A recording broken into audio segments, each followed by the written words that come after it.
Hello, I am Umesh Govindaya, Welfare Inspector, Bangalore Division. Dear friends, as you know, Government of India introduced Unified Pension Scheme as an option under the National Pension System. Our Railway Board, via RBE number 22/2025, circulated the Futures of Unified Pension Scheme. Unified Pension Scheme will be applicable to central government employees who are covered under the National Pension System and who chooses this option under National Pension System.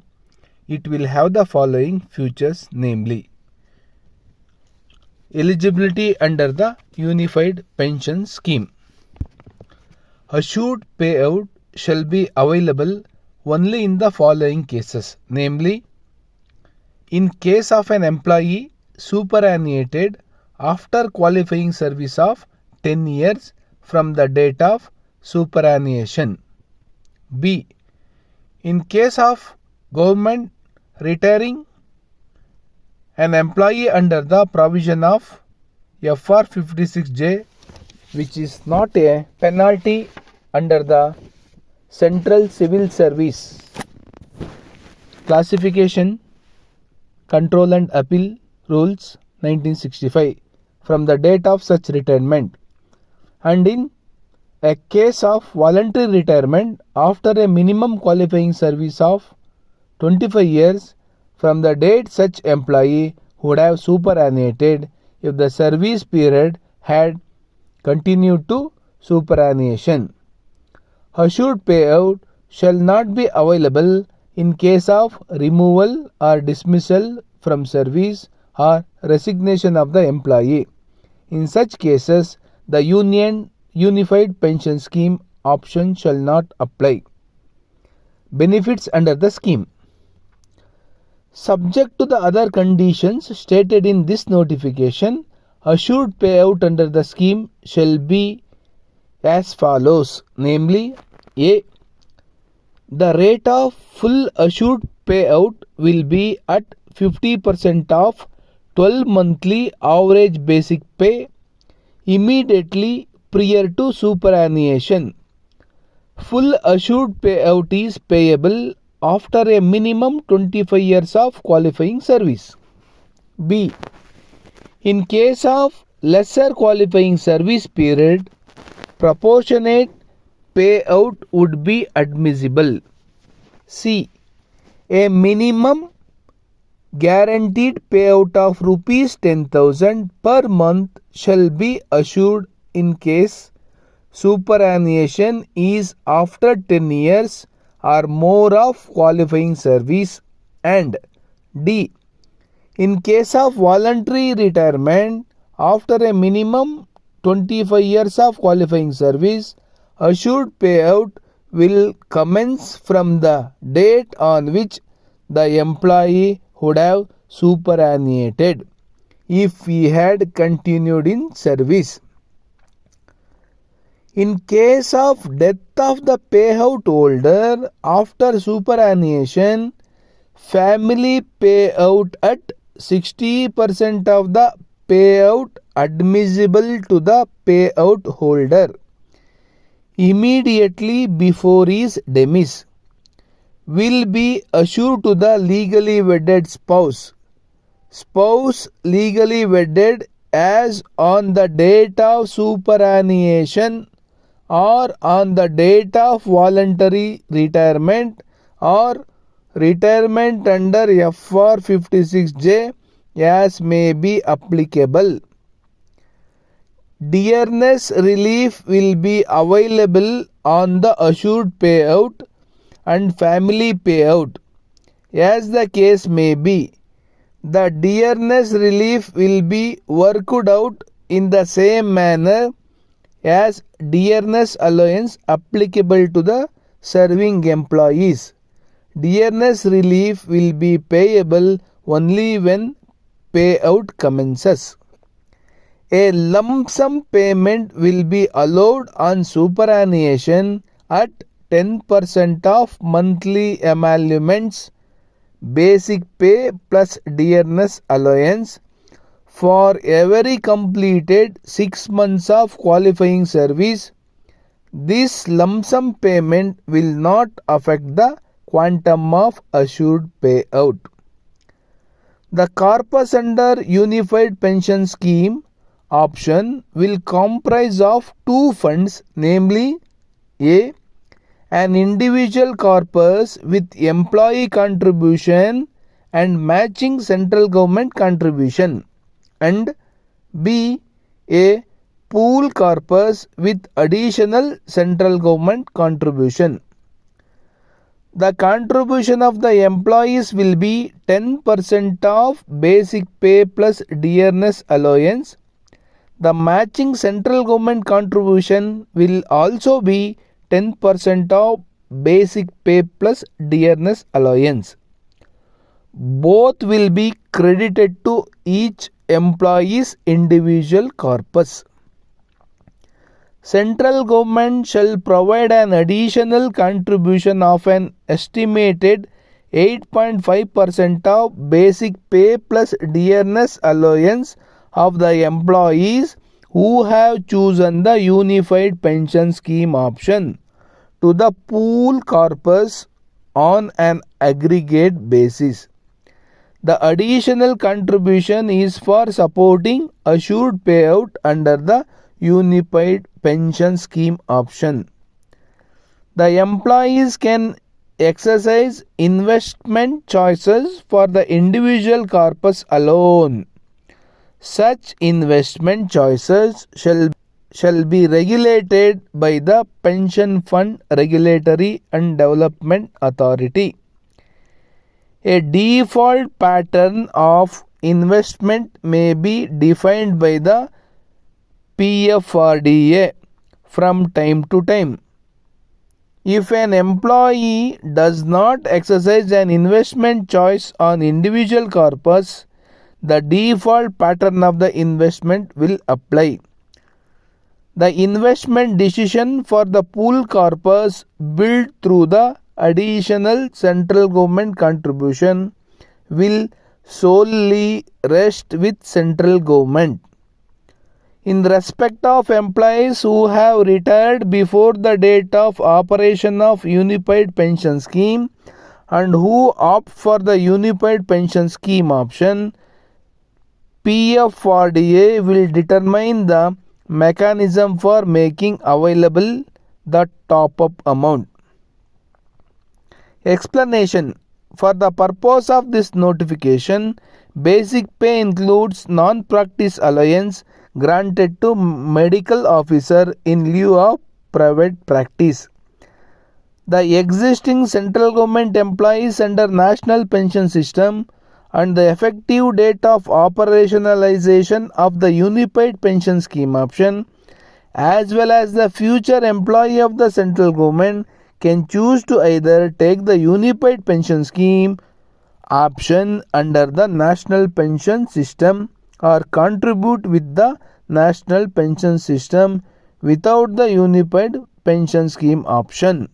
In case an employee chosen the Unified Pension Scheme option, all its stipulation and conditions shall be deemed to have been opted for, and such option, once exercised, shall be final.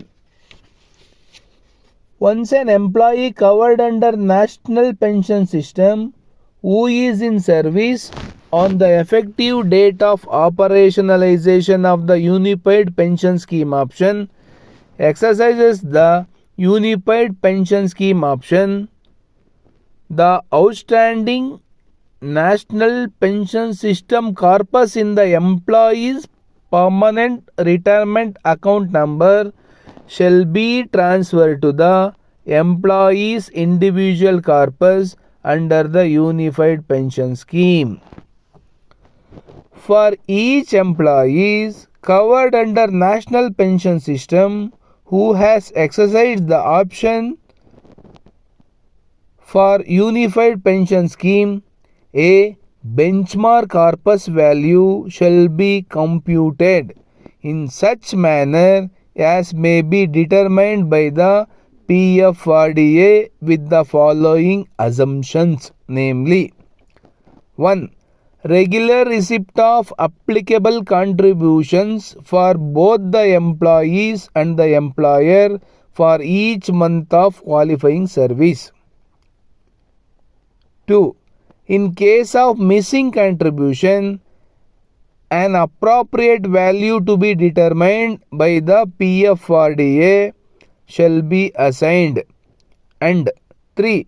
Investment of such contributions is made as per the default pattern of investment as defined by the Pension Fund Regulatory and Development Authority. The value or units in the individual corpus with investment choices of the employee shall be informed to such employee on a periodic basis.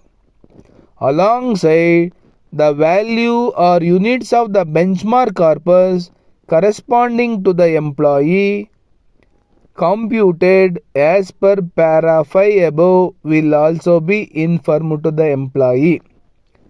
At superannuation or retirement, the qualifying service of the employee under the Unified Pension Scheme option will be determined by the head of office where he is employed.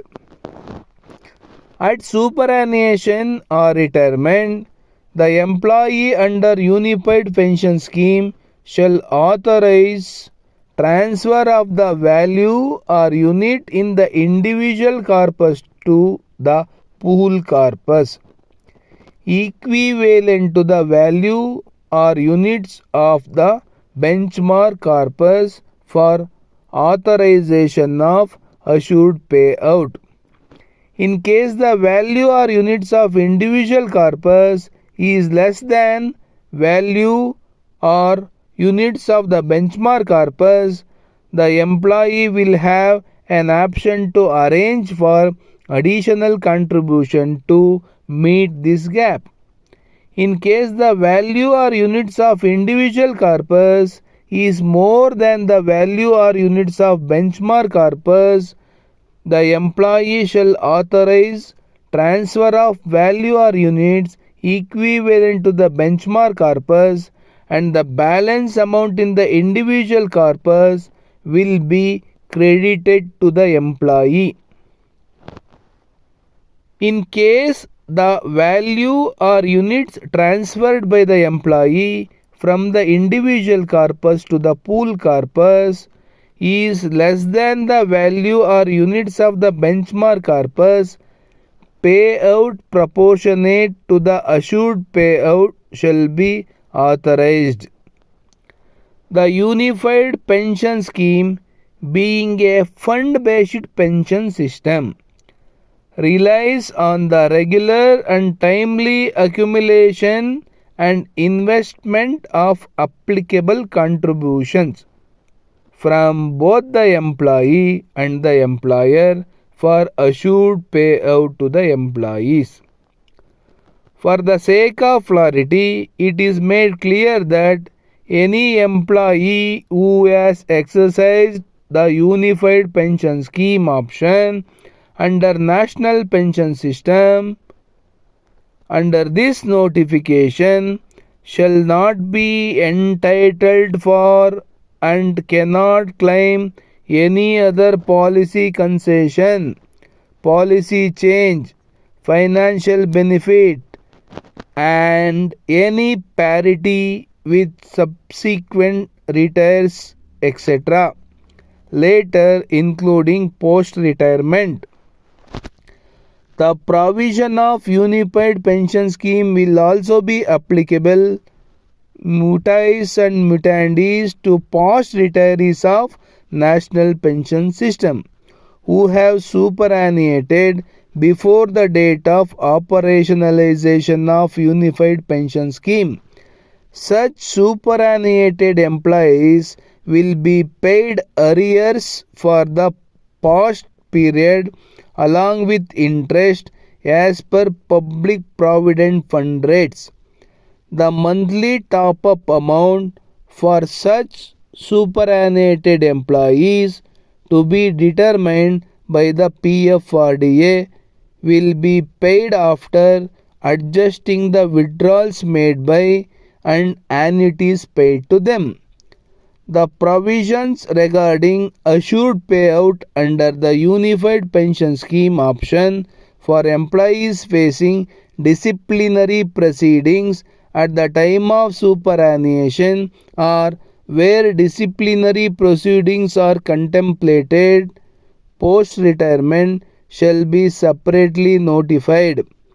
Illustrative example as to work of payout of Unified Pension Scheme under different scenario are given in the annexures. Pension Fund Regulatory and Development Authority may issue regulations for operationalization of Unified Pension Scheme. The effective date for operationalization of Unified Pension Scheme shall be 1st April 2025. Thank you.